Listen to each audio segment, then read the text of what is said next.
Ընկերներ ողջույն, սահմանը անցնում ենք անվտանգային քաղաքականության հետազոտական կենտրոնի ղեկավար Արեգ Քոչինյանի հետ։ Ողջույն, պարոն Քոչինյան։ Բարև ձեզ։ Պարոն Քոչինյան, Ադրբեջանը հանեց սահմանափակումները իր տարածքով Հայաստան տեղափոխվող բեռների համար, նաև հայտնի դարձավ, որ Ռուսաստանին է այդպիսի մտադրություն հայտնել, որ ռուսական ապրանքների համար եւս այսպես ասենք իր տարածքը բաց է Հայաստան տեղափոխելու համար, եւ հիմա շատ է քննարկումները մանավանդ նաև ընդդիմադիր հատվածում, թե ինչու է դա արել նախ Ադրբեջանը, պատասխան 1, որ เป զի Հայաստանին գցի կախվածության մեջ, դա նաև արել է նրա համար, որ เป զի շարունակի Հայաստանի իշխանության խաղաղության իմիտացիոն գործընթացը։ Կա երրորդ բացատրություն սրան։ Իհարկե կան հարգելի ժիրեր։ Տեսեք, ես կարծում եմ Հայաստանում շարունակաբար չի ստացվում դարձնել հասարակության լայն շրջանակների քննարկման առարկա եւ ընդհանրապես, գիտեք, այսպես հիմնական թեմա այն փոփոխությունները, որոնք որ դարձել են իրականություն մեր տարածաշրջանում Աբու Դաբիի եւ Վաշինգտոնի հանդիպումներից հետո։ Հարավային Կովկասը իրականում փոխվել է այդ երկու հանդիպումից հետո։ Այդ երկու հանդիպման արդյունքում ստեղծվել է բոլորովին նոր խաղաղության շատ ավելի հողեղեն գործընթաց, որը իր արդյունքներն է գրանցում։ Սրանք ընդհանրապես առաջին այսպես նախակարապետներն են, եթե կուզեք, հա, այդ process-ի։ Այն որ Հայաստանը հնարավորություն է ստանում արևելքից եւ հյուսիս-արևելքից կոմունիկացիաներին միանալ Ադրբեջանի տարածքով ստանալ միջազգային բեռնափոխադրումներ, բեռներ, եւ այն որ Հայաստանը հիմա Ադրբեջանին առաջարկում է դերևս այս պայն գոյություն ունեցող միայն ենթակառուցվածքներ օգտագործելով կապել Թուրքիայի, դրանք ընդհանրապես առաջին քայլերն են, որոնց նշանակությունը իրականում Հայաստանում լինելու է շոշափելի։ Մենք ձեզ հետ խոսել ենք, ես եթե ճիշտ եմ հիշում, այն հրեշավոր կախվածությունը, որ Հայաստանը ունի պարենային հարցերով Ռուսաստանից, այսինքն դա մեր հետազոտության հիմնական խնդիրներից մեկն էր, որ օրինակ Հայաստանը ուրեմն արտադրում է իր կարիքների ընդամենը 20%-ը ցորենի, 80%-ը ներկրում է, եւ այդ 80%-ից 99.8-ից 99.9%-ը մենք ներկրում ենք Ռուսաստանից։ Հիմա այս դիվերսիֆիկացիայի արդյունքում ԵԱՏՄ մեկ այլ պետությունից Ղազախստանից առանց այս փուլում նույնիսկ հավելել ենթակառուցվածքային նախագծեր ուրեմն ձևավորելու կառուցելու մենք կարողանում ենք այլընտրանքներ ձևավորել։ Ստեղ բանալի բառը այլընտրանքն է ժիրեր։ Այսինքն այստեղ խոսքը չի գնում, որ հիմա էլ մենք ամբողջ ցորենը, որը որ բերում ենք Ռուսաստանից, բերենք Ղազախստանից Ադրբեջանով առավել եւս։ Այսինքն մենք պետք է մեր ուղեղի մեջ այդ բանը ձևավորենք, որ մեր խնդիրը կախվածությունները փոխելը չի, մեր խնդիրը կախվածությունները բազմազանեցնելն է, հնարավորինս շատ տեղերից, հնարավորինս տարբեր ուրեմն բեռներ եւ համամասնություններ ձևավորելն է։ Շատ լավ կլինի, եթե մենք կարողանանք օրինակ Իրանից բերենք ցորեն, շատ լավ կլինի, եթե Հնդկաստանից կարողանանք բերել, Թուրքիայից կարողանանք բերել, Եվրոպական Ուկրաինայից կարողանանք բերել, ինչքան տարբեր տեղերից լինի մեր արտադրությունը եւ ի վերջո շատ կարևոր է նաև տեղում արտադրական հզորությունները, այսինքն մենք պաշտոնական թվերով ունենք 50%-ից ավել չօգտագործվող գյուղատնտեսական նշանակության հողատարածքներ։ Երբ որ թիվը համադրում ենք նրա հետ, որ մենք ընդհանրապես 20%-ն ենք ապահովում մեր առաջին անհրաժեշտության պայմանային ապրանքի ցորենի, սա, գիտեք, այսպես հրեշավոր համեմատություն է։ Մենք շատ մեծ տնային աշխատանք ունենք այս ոլորտում։ Այնտեղ հիմա որ ստեղ շատ հաճախ ասում են, որ գյուղատնտեսական նշանակության հողերը որ ասում են, բանա, ռոռոկման ջուրն է խնդիր։ Հայաստանում ռոռոկման ջրի խնդիր չկա, ջիրել։ Հայաստանում կա խմելու եւ ռոռոկման ջրերի ճիշտ կառավարման խնդիր։ Պաշտոնական տվյալներով մենք ունենք մինչեւ 70% կորուստ ռոռոկման ջրի, հասկանում եք։ Այսինքն իրականում բոլոր խնդիրները, որոնք այս պետությունը ունի, դրանք լուծելի խնդիրներ են։ Այսինքն խնդիրը գրագետ կառավարումն է։ Խնդիրը լավ կառավարումն է, արդյունավետ կառավարումն է։ Խնդիրը, գիտեք, նաև շատ հաճախ այսօրվա իշխանություն, ընդդիմություն, այս դեգեներատ խոսույթը, որը որ կա, այս քաչալշուն գող փիսո, որ դրանից այն կողմ ուղղակի չի գնում խոսակցություն ազգային ժողովում, այդ դա է։ Ինչը ես ճիշտ ասած բավարարում եմ հետեւյալով։ Սա այս իրավիճակը չի փոխվելու, քանի դեռ Հայաստանում չի ձևավորվել ժողովրդավարական ընդդիմություն, այդ կարողունակ ժողովրդավարական ընդդիմության բացակայությունն է մեր քաղաքական համակարգի աքիլեսյան գարշապարը, մեր քաղաքական համակարգի ամենամեծ խոցելիությունը, որ հայ ժողովուրդը նախորդ ընտրությունների եւ ամենայն հավանականությամբ գալիք ընտրություններից ստիպված է լինելու դրել Ռոբերտ Քոչարյանի եւ իր նմանների ու Նիկոլ Փաշինյանի միջև։ Այլ ոչ թե օրինակաբար Նիկոլ Փաշինյանի մի հատ ժողովրդավարական այդ նույն այն վեկտորը, որը ժողովուրդ ուզում է տեսնի զարգացման, այն նմանատիպ մի ուժի միջև։ Մեր ամենամեծ խնդիրը իրականում սա է։ Լավ, երբ որ ասում եք կարող ունակ ժողովրդավարական ուժեր, ինչ նկատի ունեք։ Ես նկատի ունեմ ռեալիստական, ես նկատի ունեմ ընտրվելու ունակ, այլ ոչ թե, չգիտեմ, 700 ձեն ունի, բայց հելում ասում է ես 20% ձեն ունեմ։ Ուրեմն քաղաքական իրականությունը հասկացող, թիմ ունեցող, կուսակցական ինստիտուտներ եւ կառույցներ ունեցող եւ ժողովրդավարական զարգացման վեկտոր ունեցող ուժ։ Ինչպիսին է պետության հանդիմության շարքերում չկա։ Այսինքն այն ուժերն էլ, որոնք իրենց դիրքավորում են ժողովրդավարական, նրանք կարողունակ չեն։ Այո, իսկ ովքեր որ կարողունակ են, ժողովրդավարական չեն։ Շատ հրաշալի դասավորվածություն է։ Հա, բաց դասավորվածություն։ Պարոն Քոչինյան,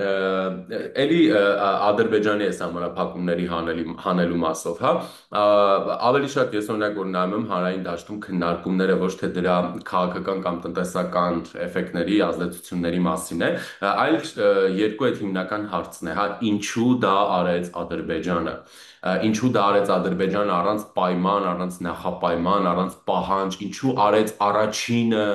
այլ ոչ Հայաստանից պահանջեց անել եւ ինքն էլ պատասխան քայլ անել, ինչ դերակատարում կարող է ունենալ այստեղ հնարավոր Թուրքիայի հետ, այսպես ասենք, ենթակառուցվածքային շփումների հաստատումը։ Նախ տեսեք, եկեք ֆիքսենք մի բան, որ Ադրբեջանը Թուրքիայի հետ հաստատելու ենթակառուցվածքային շփում խնդիր չունի, նրանք ենթակառուցվածքային շփում ունեն եւ Վրաստանի տարածքով եւ Իրանի տարածքով, այնպես որ եկեք չգերագնահատենք մեր նշանակությունը այս հարցի մեջ, սա մեկ։ Երկրորդը Հայաստանի մասով ըստ էության քայլը թրիփն է եղել, այսինքն մենք մեր քայլը արդեն իսկ կարել ենք որ ամերիկացիների հետ քաղաքական մակարդակով համաձայնության ենք եկել թրիփի շուրջ եւ հիմա քննարկում ենք դրա տեխնիկական դետալները։ Այս առումով, գիտեք, գնդակը ինչ որ չափով Ադրբեջանի խաղադաշտում էր։ Եվ այո, Ադրբեջանը իր քայլը արել է, բավականին կարևոր քայլն է արել։ Եվ նորից ես այստեղ նորից ուզում եմ արձանագրեմ, որ երբ որ մարդկանց մոտ այդ հարցերը առաջանում, բախի հիմա, բախի սենց, բախի նենց, դա հետևանքն է նրա, որ մարդիկ մինչև վերջ չեն կարողացել ընկալել Աբու Դաբիի եւ Վաշինգտոնի հանդիպումների նշանակությունը։ Ես նորից եմ ուզում կրկնել, այդ երկու հանդիպումների արդյունքում Հարավային Կովկասում սեթինգն է սկսել փոխվել, հասկանում եք, դրվածքն է սկսել փոխվել այս տարածաշրջանում։ Իսկ օրինակ ուր է այս ամեն ինչում էլի հարցերից մեկը ուր է Եվրոպական միությունը, հա, չէ որ մեր սահմանը նույն Ադրբեջանի հետ կամ խաղաղության խաչմերուկը արդեն մեր բոլոր սահմաններն է վերաբերում դա միայն հո այդ թրիփի 42-3 կիլոմետրը չի, չէ, բա մնացած մեր սահմանին ինչու օրինակ նույն Եվրամիության հետ ասում են չեն անում ենթակառուցվածքային նախագծեր։ Ինչու են կենտրոնացել հիմա միայն դրա վրա։ Ցավալի է, որ նման տրիվիալ բաների պետք է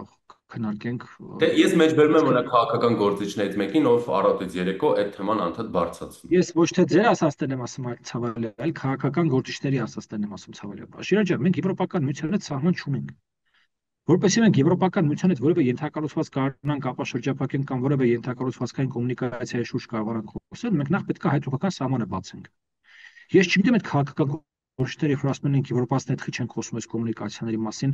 ոնց են ուզում կոմունիկացվեն Եվրոպական միության հետ, լուսնով են ուզում կոմունիկացվեն Եվրոպական միության հետ, Իրանով են ուզում գնան մտնեն Եվրոպական միություն, sense Իրանով պետք է գնան, sense մտնեն Պարսից ծոցով Աֆրիկան շրջանցեն, գնան կպնեն Պորտուգալիային, հա, տենց են իրանք պատկերացնում Եվրոպական միության հետ մեր կոմունիկացիոն կապը։ Լավ, դե ասենք, գիտեք, էլեմենտար աշխարհագրություն կա 7-րդ, 8-րդ դասաներում, այդ մարդիկ նույնիսկ դա չեն անցել, ես չեմ հասկանում։ Այս պայծրությամբ մեր խնդիրը շատ պարզ է, դա Ադրբեջանի հետ կոմունիկացիաների բացազատումն է եւ Թուրքիայի հետ կոմունիկացիաների բացազատումն է։ Միայն այս երկուսի արդյունքում է, որ մենք կարողանանք խոսել արդյունավետ ենթակառուցվածքային կապի մասին Եվրոպական միության հետ, ինչը իր հերթին նոր հորիզոններ կբացի Հայաստանի եվրոպական ինտեգրացիայի ճանապարհին։ Դուք կկարողանաք Երևանում կահույք արտադրել, այդ կահույքը դնել երկաթ գծի վրա եւ ուղարկել Բերլին, ինչը հիմա չեք կարող անել։ Մենք գնանք եւ մտնենք, դուք հիմա դա չեք կարողանալ անել, որովհետեւ այդ ճանապարհը մենք չունենք։ Վրաստանում Աստված գիտի ինչ է կատարվում։ Վրաստանն էլ ինքը իր սեփական ցամաքային ճանապարհը չունի, ինքը ծովով է կապվում Եվրոպական միության հետ, ինչը նշանակում է մոդուլ փոխել, ինչը նշանակում է այդ բեռը ինքնարժեք բարձրացնել թանկ լոգիստիկայի պատճառով, ինչը նշանակում է անմրցունակ ուրեմն արտադրանք քո կողմից։ Լավ, ասենք, այսքան տրիվիալ բաները մեր քաղաքական դաշտում, մեր քաղաքական գործիչները իսկապես չեն հասկանում։ Ինչը մեզ վերադարձնում է իմ նախորդ դրույթին, որ կարողունակ, այդ կարողունակը նաև ինտելեկտն է հասկանում։ Մեկ ինտելեկտն էլ է ռեսուրս, որը որ Հայաստանում քաղաքական դաշտի բացարձակ մեծամասնությունը ցավալիորեն չունի։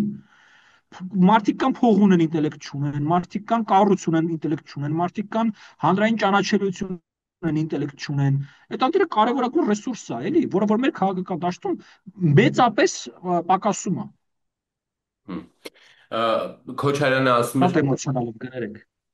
Քոչարյանը ասում էր, ինչ 42 կիլոմետր, շատ ավելի մեծ կարար լինել։ Դուք չեք կարողացել ապահովել, որ ավելի մեծ լիներ այդ թրիփը, սահմանի գրեթե ամբողջ երկայնքով գնար։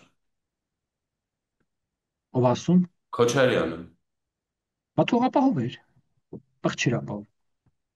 10 տարի երկրի ղեկավար ա եղել, այդ 10 տարի իր ժառանգն ա եղել երկրի ղեկավար, բա թող ապահովեին։ Թող մի կիլոմետր ապահովեին։ Մի բան թող ապահովեին, բացի լափելուց։ Մի բան թող ապահովեին։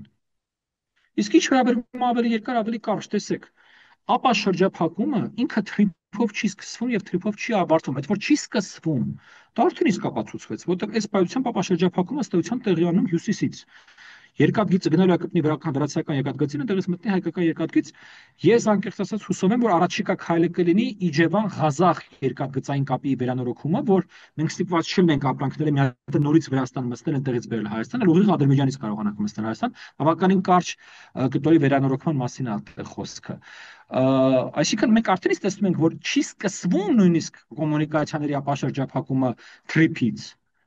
Եվ ով ասում որ դրանով ավարտվելու է, ես ձեզ ասեմ ավելին, իմ հաշվարկներով, եւ սա ոչ միայն իմ հաշվարկը, սա մեր կենտրոնի հետազոտությունն է ցույց տալիս, հնարավոր ամենակարճ ցամաքային կապը Թուրքիայի եւ Ադրբեջանի միջև չի անցնում թրիփով։ Սա ձեզ ավելի թրիփից ստացա ամենաերկար հնարավոր կապն է։ Ինքը նույնիսկ վրացական կապից է երկար։ Ամենակարճ կապը դա Կարս, Գյումրի,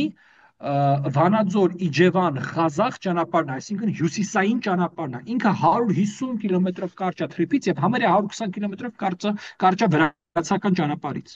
Սա է ապագան։ Սա ամբողջությամբ Հայաստանի տարածքում անցնող ենթակառուցվածք է։ Եվ ես կարծում եմ մենք այսօրվանից պետք է սկսենք աշխատել խոսել այս ճանապարհի մասին, որ ընդ որում սա մենք չենք առաջարկում, գիտեք, սա թրիփի փոխարեն, այլ սա թրիփը, այլ ենթակառուցվածքները, հյուսիս, հարավ, արևելք, արևմուտք, ինչքան հնարավոր է շատ բան պետք է անցնի Հայաստանով։ Բայց այս խոսակցությունը չի կարող լինի Նիկոլ Փաշյանի եւ Ռոբերտ Քոչարյանի միջև, ՔՊ-ի եւ այդ ուժերի միջև։ Այս խոսակցությունները, այս պլանները, այս գաղափարները, այս գեներացումները պետք է լինեն ժողովրդավարական կարողունակ ուժերի միջև, ինչպեսին ձեր հետ ֆիքսեցինք, որ չկա։ Պարոն Քոչինյան, տեսեք, դուք ասում եք Հայաստանի նպատակն է ոչ թե գնալ կախվածության մեջ լինել ինչ-որ մի երկրից, այլ այդ կախվածությունները բազմազանեցնել, այսինքն ունենալ այլընտրանքներ, այլ խոսքով ասած։ Բայց հիմա ես էլի մեջբերումներ եմ անում, այս թեմայով շատ ենք խորհրդանական ընդդիմությունը խոսում, նաև խոսում էին բյուջեի 26 թվականի բյուջեի քննարկումները մեկնարկեցին, այդ ժամանակ էին խոսում։ Ասում են, որ հիմա Թուրքիան էլ եթե ինչ-որ ժեստ անի բացի, դուրս է գալի, ասում է մենք բացարձակ կախվածության մեջ ենք ընկնում Ադրբեջանից եւ Թուրքիայից եւ մենք օրինակ հիշում ենք Լաչինի ճանապարհը, որը փակվեց, մարդիկ սկսեցին սովամահ լինել եւ այլն, այս կողմեն կողմ, ու մենք չենք ուզում հայտնվել այդպիսի իրավիճակում։ Ես մի հատ ճշտող հարց տամ, որ ու նոր պատասխանեք էլի սրան։ Եթե օրինակ մենք Ադրբեջանի եւ թող նաեւ Թուրքիայի միջոցով կարողանում ենք միջազգային բեռնափոխադրումներ իրականացնել, դա նշանակում է, որ օրինակ նույն Վրաստանի հետ դադարեցնում ենք, այդ Վրաստանին ասում ենք շնորհակալություն, հաջողություն։ Ձեր հարցի մեջ ըստ էության արդեն իսկ պատասխանը տվեցիք։ Գիտեք, այդ տրամաբանությունը, որ եթե սահմանները բացվում են ամբողջությամբ իրենցից կախվեջ են գրում ինքը որ լոգիկան ամոտավորապես, որ ասում է դա եթե ինքը քառակուսիա մեջինը կլորը։ Եթե կլորա, ուրեմն նարնջագույն է, եթե կլորա ու նարնջագույն է, ուրեմն նարինջ է։ Մոտավորապես նույն բանն է։ Այսինքն, եթե երկու հատ ճանապարհ բացվում է, ուրեմն մենք մենակ այդ երկու հատ ճանապարհով են գնալու գանք, այլևս Վրաստանով չեն գնալու գանք, Իրանով չեն գնալու գանք։ Ժողովուրդ ջան, երբ որ բացվում է քո մի սահմանը, չի նշանակում, որ օրինակ հայ-վրացական սահմանը փակվում է։ Այդ բան չի էլի, այն մի հատ խաղ կա, չէ՞ որ sense բերում ես դնում ես այդ գիծը sense վերանում է։ Մի տենց չի աշխատում այդ։ Նես չի մեկը բացվում է, մյուսը փակվում է։ Միջանցքի դռների պես չի այդ աշխատում։ Կարա լինի, պատկերացնում եք, լինում է այդպես, որ բոլոր սահմանները բաց ա լինում։ Ու դու կարողանում ես ընտրել որ ճանապարհով տանես։ Ավելին, այդ դեպքում մրցակցություն է առաջանում քո հարևանների միջև, որտեղ իրանք շահագրգռված են լինում, որ քո բիզնեսները իրենց տարածքով գնան գան, եւ այնտեղ արդեն սկսում է գնիչեցումներ եւ այլն։ Բայց այս ամեն ինչը հետաքրքիր չի Հայաստանում որոշ քաղաքական ուժերի ներկայացուցիչների, որտեղ իրենց ուրիշ բան է հետաքրքիր։ Իրենց հետաքրքիր է, որ մեր փոխարեն մեկը գա թուրքերի հետ խոսա։ Արանքն էլ իրանք ստեղել են գեներալ գուբերնատորի պես մի բան։ Ընդդիմությունից ասում են, որ իշխանությունը հասկանալով, որ տանուլ է տալիս եկեղեցու դեմ պայքարը, Ադրբեջանի հետ համագործակցությամբ Ադրբեջանից ստացել է, այսպես ասած, այս բոնուսը, որպեսզի կարողանա հանրությանը զբաղացնել, մինչև ինքը մեր ինքնության ոչնչացման հերթական պլանը կարող է մշակել։ Սրանք ինչ որ ձևով իրար տեղ հատվում են, այդ եկեղեցու դեմ պայքար բան իրանց բառերն են, էլի։ Եկեք ձեր հետ մի հատ բան արձանագրենք, էլի, որ մեր ինքնությունը ոչնչացնելն անհնար է։ Մեր ինքնությունը փորձել են ոչնչացնել ռուսական կայսրությունում, օսմանյան կայսրությունում, սասանյան կայսրությունում, հռոմեական կայսրությունում, բյուզանդական կայսրությունում, արաբական խալիֆայությունում, եւ իրենցից ոչ մեկի մոտ դա չի ստացվել։ Ու դա երիցս անհնար է անկախ պետականության պայմաններում։ Ձեզ ասեմ ավելին, անկախ պետականությունը մեր ինքնության պահպանության գլխավոր գրավականն է, ոչ թե դրա վտանգը կամ խոչընդոտը։ Այս ինքնության մասով։ Երկրորդ, մեր ինքնությունը թուրքատյացությունը կամ ադրբեջանատյացությունը չէ։ Մեր ինքնությունը մեր քաղաքակրթությունն է, մեր լեզուն է, մեր այբուբենն է, մեր կերպարվեստն է, մեր գրականությունն է, մեր երաժշտությունն է, մեր խոհանոցն է, մեր ընտանեկան պատկերացումներն են եւ ավանդույթներն են, մեր ազատություններն են, եւ այլն եւ այլն եւ այլն եւ այլն։ Մենք հզորագույն քաղաքակրթության ներկայացուցիչներ ենք ու այդ քաղաքակրթությունը ինչ-որ մեկին ատելու վրա չի կառուցված։ Այդ քաղաքակրթությունը ստեղծարարության վրա է հիմնված։ Այս երկու։ Եվ վերջապես երրորդը, այն որ իշխող ուժը ուրեմն քաղաքական իրողությունները զգացել է եւ իր առաջնահերթությունն է հայտարարել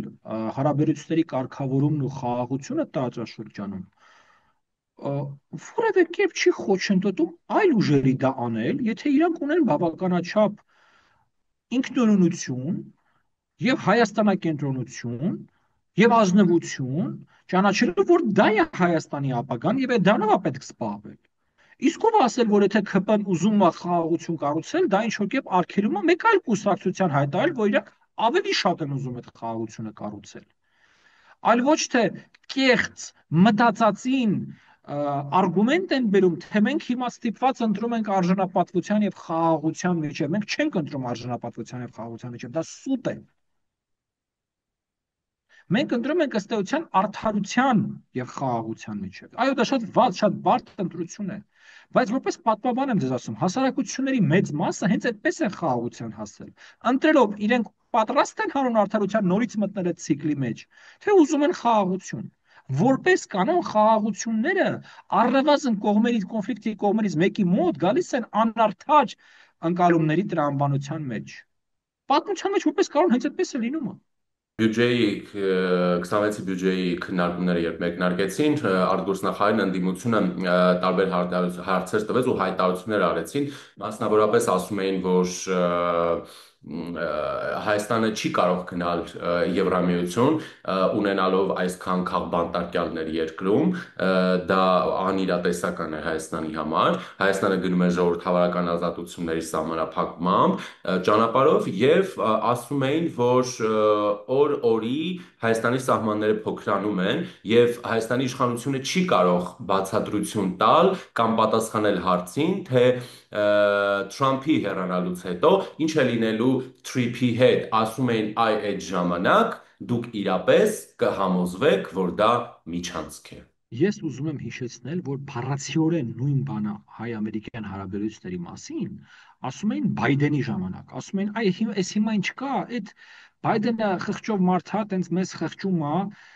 հայերին հավանում է, իր speech writer-ը, այդ ելույթ գրողը ազգությամբ հայ է, տենց Դրա համար է օրինակ այս ռազմավարական գործընկերությունը, որ ստորագրելն է, այդ հո լուրջ բան չի, դա ընդհանրապես Բայդենի մեծ նվերն էր հեռանալուց։ Հեսա որ Թրամփը կա, դուք ձեր հալը կտենաք։ Հիմա Թրամփը եկել է, ասում են, դες Թրամփն է իր ժամանակ, հեսա որ Թրամփը գնա, դուք ձեր հալը կտեսնեք, բայց սա արդեն էսքի կարձանագրենք, որ երկրորդ ամերիկյան ադմինիստրացիան է, որը աննախադեպ քայլեր է անում Հայաստանի հետ հարաբերությունները զարգացնելու եւ խորացնելու ուղղությամբ։ Սա այլևս տենդենս է։ Սա այլևս մի ադմինիստրացիայի կապրիզ չի։ Սա ռազմավարական գործընթաց է Միացյալ Նահանգների կողմից Հայաստանի նկատմամբ։ Ես հեռու եմ այն մտքից, որ սա Միացյալ Նահանգների համար Պանաման է կամ Սուեցն է իր նշանակությամբ։ Բայց այն, որ այս տարածաշրջանը եւ այս երկիրը ունեն նշանակություն Միացյալ Նահանգների համար, դրա մասին վկայում են վերջին տարիների զարգացումները։ Սա մեկ։ Երկրորդը, ինչ վերաբերվում է քաղաքաբանտարկյալներին եւ Հայաստանի եվրոպական ապագային։ Իսկ դուք Եվրոպական միությունից հարցրել եք ընդհանրապես այս թեմայով որևէ բան։ Այն մարդիկ, ովքեր ասում են ո՞նց է Եվրոպա գնալու այսքան քաղաքաբան, հարցրել եք, իսկ Եվրոպական միությունում համաձայն են, որ Հայաստանում քաղաքաբանտարկյալներ կան։ Օրինակ, որ Եվրոպական միությունում համարում են, որ Վրաստանում կան քաղաքական բանտարկյալներ,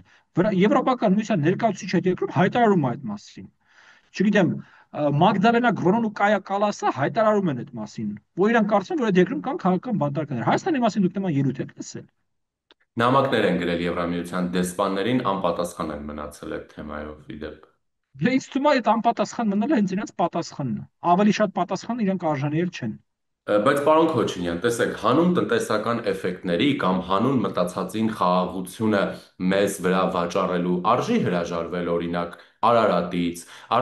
մեր ինքնություններից, էլի, Արարատից, կոնյակ բառից, հիմա էլ կոնյակին եք կպել, անունը դնելու եք բրենդի, դրա համար ձեզ փող են տալու, որպեսզի այդ անցումը անեք, հրաժարվում ենք, չգիտեմ, մեր պատմությունից, հրաժարվում ենք Արևմտյան Հայաստանից, հրաժարվում ենք Արցախից, ու սենց հրաժարվելով գնալու ենք, մի օր էլ կարդանանք կտենանք Սյունիքից հրաժարվել եք։ Ի տարբերություն ձեր նշած բոլոր միավորների, Սյունիքը մերն է։ Ես որ ասում եք հրաժարվում ենք Արևմտյան Հայաստանից, ինչու մեկի զինված ուժերի վերահսկողության տակ էր Արևմտյան Հայաստանը, թե ձեր պապուտանը դրած Արևմտյան Հայաստանը, թե Արարատ երբ ուզեք կարա գնաք բարձրանաք, որ Արարատից հրաժարվում եք։ Ի տարբերություն ձեր նշած բոլորի, ես երբ ուզեմ Սյունիք կարամ գնամ, որտեղ Սյունիքը իմն է։ Իսկ ասել հրաժարվում ենք, այսինքն մերն էր, որ մենք հրաժարվում ենք, եթե մերն էր, ուրեմն չենք հրաժարվում։ Այնքան որ մերն էր, այդքան չենք հրաժարվում։ Այդ մեկ։ Երկրորդը կոնյակի մասով, լուրջ մենք մի բան ենք անում, որ մեր ինքնությունը կոնյակի վրա է կառուցված, այդպես լավ չասեք, թոթի արաղի վրա է մեր ինքնությունը կառուցված։ Շտարբերություն։ Կոնյակի մասով ինչ այս պատմությունը հետևյալն է, մենք X ժամանակահատվածով ես ինչքան հասկացել եմ, ոնց որ ասեմ լուրջ հետազոտել եմ, չեմ սուտ կասեմ, բայց ինչքան հասկացել եմ, մենք X ժամանակահատվածով իրավունք ստացած ենք եղել այդ կոնյակ բառը օգտագործելու, ժամանակը լրացել է, հիմա պետք է կոչենք բրենդին։ Ես նույնիսկ եթե ճիշտ եմ հիշում, այս իրավունք հատրված հայերեն եւ կիրիլիցայով շարունակել գրել կոնյակ, լատինատար պետք է գրվի բրենդի։ Դա աշխարհագրորեն պաշտպանված ուրեմն անվանում է, որը իրավունք ունի օգտագործվելու միայն Ֆրանսիայի կոնյակ ուրեմն շրջանում արտադրված խմիչքների վրա, ինչպես օրինակ շամպայն բառը, ինչպես օրինակ Ռոկֆոր պանիրը իրավունք ունի միայն այդ տարածաշրջանում պատրաստված պանիրը, ինչպես օրինակ, չգիտեմ, բանը այդպեսի շատ ապրանքանուններ կան, սննդի անուններ կան, որոնք որ Եվրոպայում այդպես աշխարհագրական հոլոգրաֆիկ պաշտպանված բաներ ունեն տեղանքի հետ կապված։ Բայց դա ոչ դա ընդհանրապես չկապ ուներ այս թեմաների հետ, ես էլ չեմ հասկանում, որովհետեւ մեր խոսույթի մեջ դա բեր կպցրել են իրար։ Դե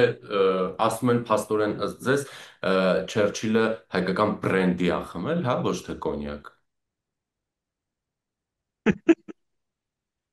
Ես չգիտեմ Չերչիլը ինչ ա խմել եւ չեմ կարծում, թե դա իմ ինքնության հետ որևէ կապ ունի։ Բա եկեղեցին։ Այն, որ եկեղեցին հայ ժողովրդի մեր բոլորիս համար առաջնակարգ կարևորության կառույց է, մեր բոլորիս ինքնության մի մասն է, ընդ որում ինձ թվում է նաև աթեիստների ինքնության մի մասն է, որովհետև հայոց եկեղեցին ինքը հավասար իր կրոնական դերին նաև մշակութային դեր ունի հայ ժողովրդի եւ հայերի համար, դա անվիճելի է։ Նաև այն, որ եկեղեցում կան մի քանի հոգի բարձրաստիճան պաշտոնյաներ, որոնք որ նմանությամբ Մոլդովայի, նմանությամբ Բելարուսի, նմանությամբ Ուկրաինայի, նմանությամբ Վրաստանի, 70-ականներ, 80-ականներից սկսած մի որոշ տենդենսի մասն են կազմել, երբ որ ռուսական KGB-ն ներդրվել էր ուղղակի այդ եկեղեցական կառույցներում եւ օգտագործում էր այդ եկեղեցիները, դա ինձ թվում է նույնպես փաստ է։ Այն որ դա բացահայտված փաստ է եւ վեթինգի ու գիտեք, այսպես իլյուստրացիայի ենթարկված փաստ է Վրաստանում, Մոլդովայում, Ուկրաինայում, դա հրապարակված բաներ են դրանք Արևելյան Եվրոպայում, Լեհաստանում, Չեխիայում, Բուլղարիայում, Հունգարիայում, այդ բոլոր դեպքերը կան, դա հանրամատչելի է։ Այս ամեն ինչի մեջ մտածել, թե Հայաստանը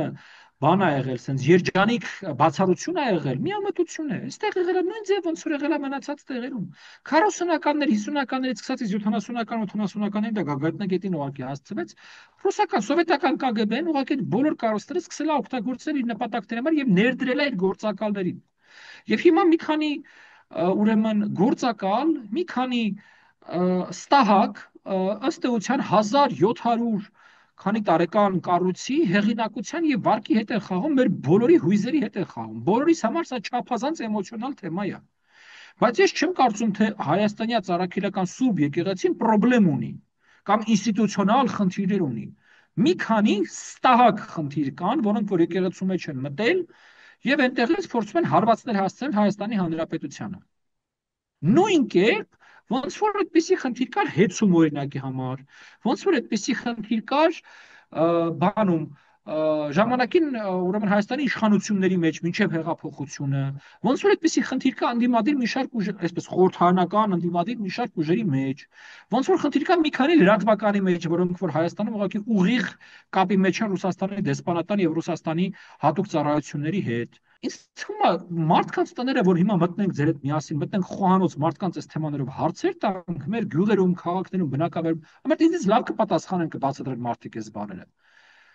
Ժողովրդի իմաստության վրա ինձ թվում է պետք չի կասկածել։ Մարդիկ շատ լավ ամեն ինչ տեսնում են, հասկանում են եւ այդ չգիտեմ նորարար այդ մոդայիկ բաներով ինչ որ կերպ խափել հայ մարդկանց ինձ թվում է այնքան էլ հեշտ չի լինելու։ Էլի ազնվությամբ պատասխանեք վերջին հարցին։ Մեր ձևով հայտարարություն էր տարածել, որ Հայաստանը շատ շուտով վերածվելու է տոտալիտար եւ տոտալ բռնապետության երկրի, հա։ Կա Հայաստանում այդպիսի նախադրյալներ։ Ինձ մոտ հարց հետաքրքրում։ Օրինակ այդ իրանց ձևով շարժումը որ կա, իրանց երկրորդ քաղաքացիության երկրում, իրանք կարան տենց հայտարարություններ անեն։ Ընտեղ Առհատ է կարան իրանք տենց հայտարարություն անեն իրանց երկրորդ քաղաքացիության երկրում։ Այ դա է տոտալիտարիզմի նշանը։ Տենց բերանները լափարոշ որ բացում են ստեղ ինչ ասես խոսում են, հետո ասում են ստեղ տոտալիտարիզմ է։ Բայց որ խոսում են ո՞նց է տոտալիտարիզմ։ Թող գնան Ռուսաստանում մի հատ էլ տենց այդ հայտարարության կեսը անեն։ Թող մի հատ իրանց այդ հոգևոր հայր են ասում, ինչը պետք է դառնա այդ մարդը Հայաստանի, այդ գաղափարական։ գաղափարական առաջնորդը իրաց։ Թող հենց այդ գնա Ռուսաստանում ասի մեր ձևով ենք անելու ինչ որ ուզենք։ Որերորդ միլիարդ հատերը կլինի, որ պատուհանից գցվելով ինքնասպան ա եղել վերջի մի տարվա մեջ։ Շնորհակալություն։ Ես եմ շնորհակալ։ Զրուցակիցս անվտանգային քաղաքականության հետազոտական կենտրոնի ղեկավար Արեգ Քոչինյանն էր։ Բաժանորդագրվեք YouTube-յան ալիքին, օրվա զարգացումներին հետևեք Telegram-յան ալիքում։